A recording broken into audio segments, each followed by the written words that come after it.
এইমাত্র কাতারের ইমিগ্রেশন শেষ। ইমিগ্রেশন সম্পর্কে যদি আমি বলতে যাই, একেবারে স্মুথলি ছিল। আমার যারা সাবস্ক্রাইবার আছেন, যদি আপনারা চান আমি আপনাদের এক্সপিরিয়েন্স শেয়ার করব কিভাবে আপনি সিম ফ্রিলি পেতে পারেন এবং বিজনেস ট্যুর দেবেন ফ্রি, দুবাই টু কাতার ভিজিট হবে। আসসালামু আলাইকুম রহমতুল্লাহ। আমরা আজকে আলহামদুলিল্লাহ আল্লাহ তাআলার অশেষ রহমত বের হইল শারজা টু কাতার, দোহার উদ্দেশ্যে। তো আমার সাথে আমার বন্ধু বিশিষ্ট ব্যবসায়ী মাজারুল ইসলাম মাঝার আছে। তো আলহামদুলিল্লাহ বাকি ইনশাল্লাহ ফুল আপডেট করবো আপনাদের সাথে। তো আমাদের ফ্লাই হচ্ছে শারজা থেকে এয়ার আরবিয়া। তো 1 ঘন্টার ডিউরেশন টাইম। ইনশাল্লাহ দেখা হবে, কথা হবে, ফুল শেয়ার করবো, পুরো ভিডিওর সাথেই থাকবেন। ধন্যবাদ সবাইকে। 1 মিনিটের জন্য ভাবুন তো, যদি আপনার 5 স্টার হোটেলে থাকার ব্যবস্থা হয় আর সেই দেশে যাওয়া আসা প্লেন ভাড়া যদি আপনি ফ্রি অফ কস্ট অর্থাৎ বিজনেস করে উঠায় নিয়ে আসতে পারেন, তো সে কে না যাইতে চাইবে? তো আদৌ এটা সম্ভব। যদি আমার সাবস্ক্রাইব হয়ে থাকেন প্রবাসী কল্যাণ টিভির, আপনাদের জন্য সে অফার আমি দেব।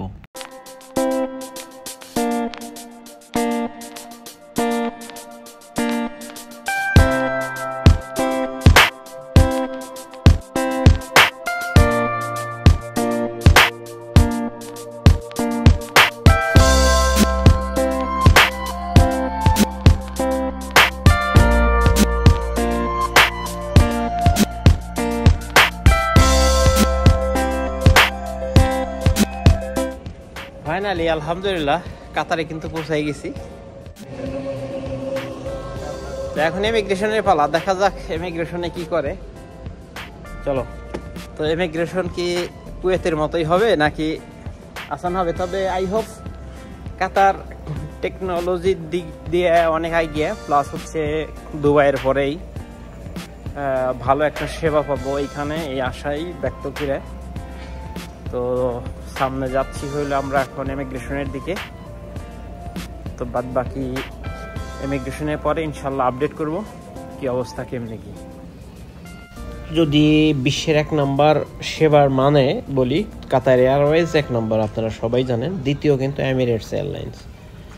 তো এয়ারপোর্টটা অনেক অনেক ওয়াইড রেঞ্জে বানাইছে, কারণ হচ্ছে অনেক সুদূর প্রসারী ওনাদের চিন্তা ভাবনা।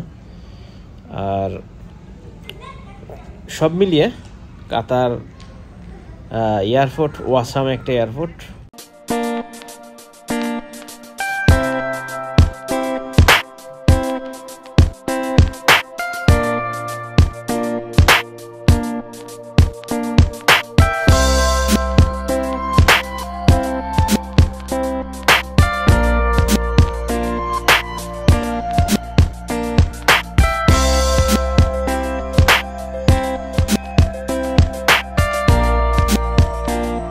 বিশ্বের উন্নত যতগুলো এয়ারপোর্ট আছে, বড় বড় এয়ারপোর্ট, সব এয়ারপোর্টেই এই রাস্তা দেওয়া আছে। বাট কাতারের মতো এত বড় রোড ওয়াকওয়ে রোড, এত বড় সিঁড়ি আমি দেখিনি কোথাও, কোনো এয়ারপোর্টে পাইনি আজ পর্যন্ত।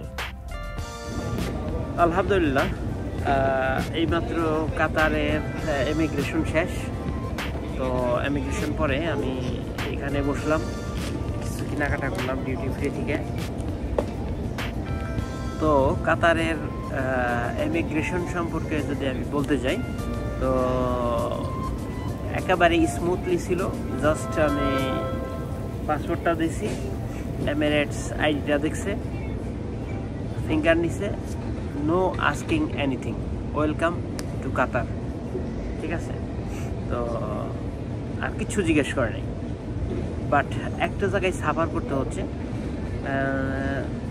লোক ছিল অনেক। চায়না থেকে ফ্লাইট আসছে, ইউরোপ থেকে আসছে, দুবাই থেকে আসছে। লাঞ্চ টাইম হয়তো পড়ার কারণে মাত্র 3-4টা কাউন্টারে কাজ করার কারণে অলমোস্ট 2.5-3 ঘন্টা দাঁড়ায় আসছিলাম, মাজা ব্যথা হয়ে গেছে। তো এটা হচ্ছে ইমিগ্রেশনে সাফার করছি। তাছাড়া বাদ বাকি সব ওয়ান্ডারফুল স্মুথ ছিল। হ্যাঁ ঠিক আছে, রেট দেখাইলাম। আরে গোল্ডিফ কিলো, হ্যাঁ হ্যাঁ, এক বান্ডিলে 2 প্যাকেট। হ্যাঁ হ্যাঁ হ্যাঁ। তো এই ছিল কাতার ইমিগ্রেশনের এক্সপিরিয়েন্স। তো বেসিক্যালি খুবই স্মুথ হয়েছে, খুবই ভালো লাগছে। বাদ বাকি এখন হোটেলে যাব। প্রচুর ক্ষুধা লেগে গেছে, কারণ এত সময় এক্সপিরিয়েন্স। সকালবেলা ভোরবেলা হালকা নাস্তা করে আসছি, মানে কারণ অবস্থা খারাপ, ইমিগ্রেশনের দাঁড়াই থেকে অবস্থা শেষ। এর আরও বিয়ে আসছি, কিন্তু খাবার পানিও দেয় নাই। যাও এখন সিধা হোটেলে যাব। যাওয়ার আগে খায়াটা একবার হোটেলে যাব। তো বাদ বাকি সাথেই থাকবেন, সিম নেব। তো পুরো ডিটেলস শেয়ার করব যে কীভাবে আপনি দুবাই থেকে যদি কাতারে আসেন, আপনি আপনার খরচ, সম্পূর্ণ খরচ উঠাই নিয়ে যেতে পারবেন। তো লাইক ফ্রি অফ কস্টে আপনি দুবাই টু কাতার ভিজিট করতে পারেন। আমার পাশেই এই একটা মোবাইল রেখে গেছে, এক ভদ্রলোক বসছিল। তো মোবাইলটা রেখে গেছে, হয়তো উনি আবার আসবে। তো এইমাত্র আমরা এয়ারপোর্ট থেকে বের হলাম। তো কাতার এয়ারপোর্ট থেকে বের হয়ে নর্মালি আপনি বাসও পাবেন না, মেট্রো ট্রেনও পাবেন না, আপনি অনলি আপনাকে ট্যাক্সিতেই যেতে হবে। এই জন্য আমরা ট্যাক্সি নিলাম। তো ট্যাক্সি করে হোটেলের দিকে ছুটলাম। এখন 13 কিলো হোটেলের দূরত্ব।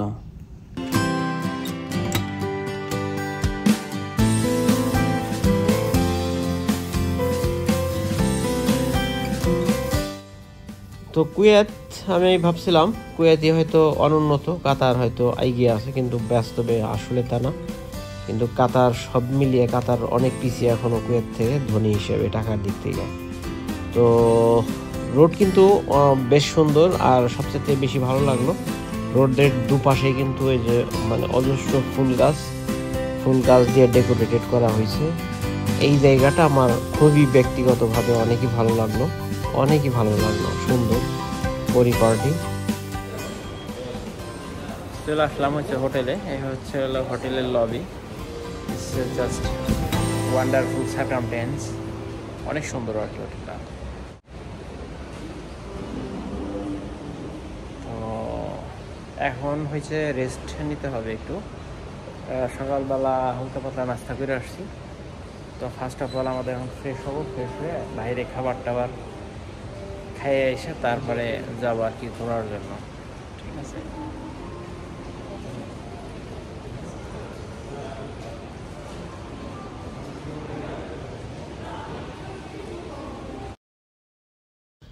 তো ঢুকতেই সবচেয়ে মজার বিষয় ছিল এটা, আপনারা জানেন যে 5 স্টার হোটেলে নিয়ম যেটা, অবশ্যই কার্ড পাঞ্চ করতে হবে দরজা খুলে, আবার কার্ড ওখানে রাখতে হবে। লাইট সব কিছু অন হওয়ার জন্য অটো অন হয়ে যায়। তো সব কিছু অত্যাধুনিক এবং অনেক সুন্দর, ভেরি ভেরি গর্জিয়াস ছিল। তো 5 স্টার হোটেল মানেই সেরকম কিছু। তো বেড থেকে শুরু করে কার্পেট, তারপরে চা, কফি, পানি, tea, red tea, green tea, telephone number, TV, television, mirror, বসার জন্য 2টা টেবিল। আর সবচেয়ে মজার যে জিনিসটা ছিল সেটা হচ্ছে এই সি ভিউটা। তো এখান থেকে আপনি দাঁড়াইলে একেবারে যে সুন্দর যে ভিউটা, এটা হচ্ছিল সবচেয়ে সুন্দর। দেখেন, অনেক অনেক অনেক সুন্দর, অসাম একটা ভিউ ছিল এখান থেকে। তো এই যে বিল্ডিং, এই বিল্ডিংয়ের পিছনেই হচ্ছে আবার সমুদ্র। এখানে রোড দেখা যাচ্ছে, অনেক সুন্দর, মোস্ট গর্জিয়াস ছিল। খাবার দাবার শেষে আমরা বের হইলাম কর্নিশের দিকে, যেখানে পুরানা পার্লামেন্ট কাতারের। তো এই জায়গাটা হচ্ছে স্পেশালি কাতারের সবচেয়ে ফেমাস প্লেস, 100% ভিজিটর যারা সবাই এখানে আসেন। তো আমরা আগামীকাল আবার আসবো এইখানে, তো তুলে ধরার চেষ্টা করব পুরোটাই আপনাদের সামনে।